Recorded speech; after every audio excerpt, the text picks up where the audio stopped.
ஆப்கானிஸ்தானில் திருமணம், விவாகரத்து மற்றும் குழந்தை திருமணம் ஆகியவற்றை உள்ளடக்கிய புதிய குடும்ப சட்டத்தை தலிபான்கள் வெளியிட்டுள்ளனர்.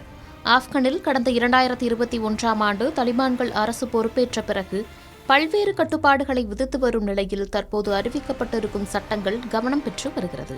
இது மனித உரிமை ஆர்வலர்கள் மற்றும் சர்வதேச பார்வையாளர்களிடையே பெரும் கவலையையும் ஏற்படுத்தியுள்ளது. கணவன் மனைவி பிரிவதற்கான கோட்பாடுகள் என்ற தலைப்பிலான 31 சரத்துகள் கொண்ட இந்த ஒழுங்குமுறைக்கு தலிபான் உச்ச தலைவர் ஹிபத்துல்லா அகுன்சாதா ஒப்புதல் அளித்து சமீபத்தில் அந்த ஆட்சியின் அதிகாரப்பூர்வ அரசுதலில் வெளியிடப்பட்டும் இருக்கிறது. அதில் மிகவும் விமர்சிக்கப்பட்ட விதிகளில் ஒன்று, திருமணத்திற்கான சம்மதம் கேட்கும்போது ஒரு பெண்ணின் மௌனம் சம்மதமாக கருதப்படலாம் என்று கூறுகிறது. இருப்பினும் ஒரு ஆணின் அல்லது ஏற்கனவே திருமணமான பெண்ணின் மௌனம் தானாகவே சம்மதமாக கருதப்படாது என்றும் அந்த சட்ட திருத்தம் கூறுகிறது. மேலும் குழந்தை திருமணங்களுக்கு தலிபான் அரசு சட்டப்பூர்வ அனுமதி அளித்துள்ளது. இந்த விதிமுறை குழந்தை திருமணங்கள் மீது தந்தையர்களுக்கும் தாத்தாக்களுக்கும் பரந்த அதிகாரத்தை வழங்குகிறது.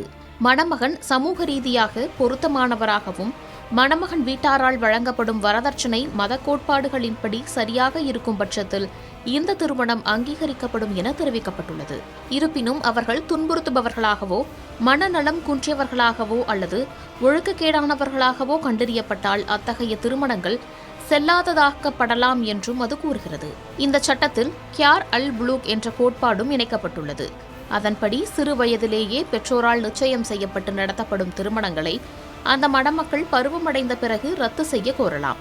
ஆனால் இந்த ரத்து நடவடிக்கைகளுக்கு சாதாரண நீதிமன்றங்கள் போதாது. தலிபான்களின் மத நீதிமன்றங்களின் முறையான அனுமதி கட்டாயம் தேவை எனவும் குறிப்பிடப்பட்டிருக்கிறது. 2021இல் மீண்டும் ஆட்சிக்கு வந்ததிலிருந்து ஆப்கானிய பெண்கள் மற்றும் சிறுமிகள் மீது தலிபான்கள் விதித்துள்ள கட்டுப்பாடுகள் தொடர்பாக அவர்கள் தொடர்ந்து சர்வதேச விமர்சனங்களை எதிர்கொண்டு வரும் நிலையில் தற்போது இந்த விதிமுறைகளும் அறிவிக்கப்பட்டுள்ளது. ஏற்கனவே பெண்கள் உயர்கல்வி பெறுவதற்கான தடை, வேலைவாய்ப்பு கட்டுப்பாடுகள் மற்றும் பொது வாழ்வில் பெண்களின் பங்கேற்பு மீதான கடுமையான வரம்புகள் ஆகியவை விமர்சனங்களுக்கு உள்ளானதும் குறிப்பிடத்தக்கது.